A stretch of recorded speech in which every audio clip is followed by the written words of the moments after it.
बिस्मिल्लाहिर्रहमानिर्रहीम।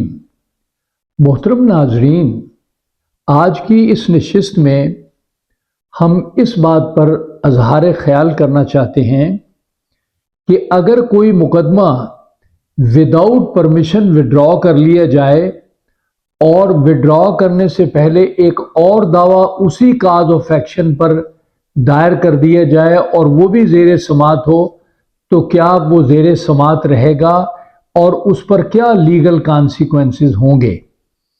इसके जवाब के लिए हमने ऑर्डर 2 रूल 2 सीपीसी और ऑर्डर 22 रूल 1 इनका मुताला किया और साथ में एक जजमेंट पीएलडी 2011 पेज 550 कराची, ये हमने कानून देखे।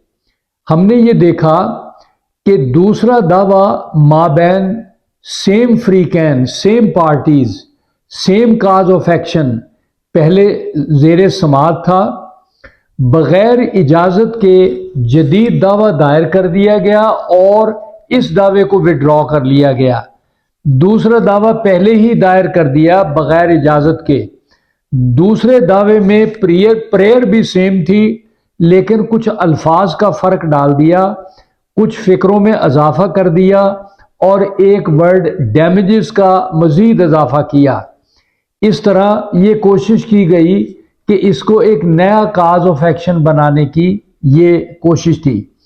पहले दावे की विड्रॉल जो है बग़ैर परमिशन के नए दावे को रोकती है और पहले दावे में हुक्म इम्तनाई भी था।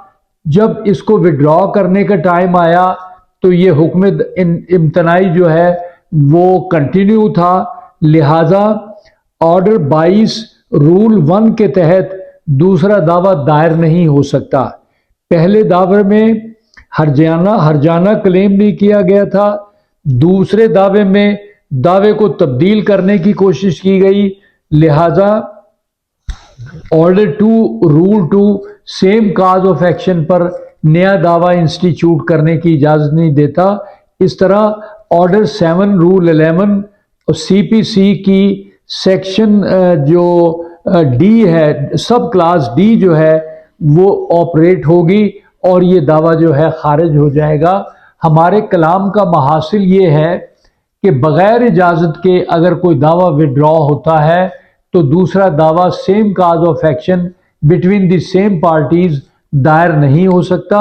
अगर किया जाएगा तो वो खारिज होगा और ये कानून पीएलडी 2011 कराची पेज 550 के तहत ये सामने रखकर इस मुकदमे को खारिज कर दिया जाएगा। तो ये वीडियो हमने इस सिलसिले में बनाई है कि नया दावा दायर करने से पहले पहला दावा जो है विद परमिशन विड्रॉ करना चाहिए। नाजरीन, हमारी इस वीडियो को सब्सक्राइब करें। बहुत शुक्रिया।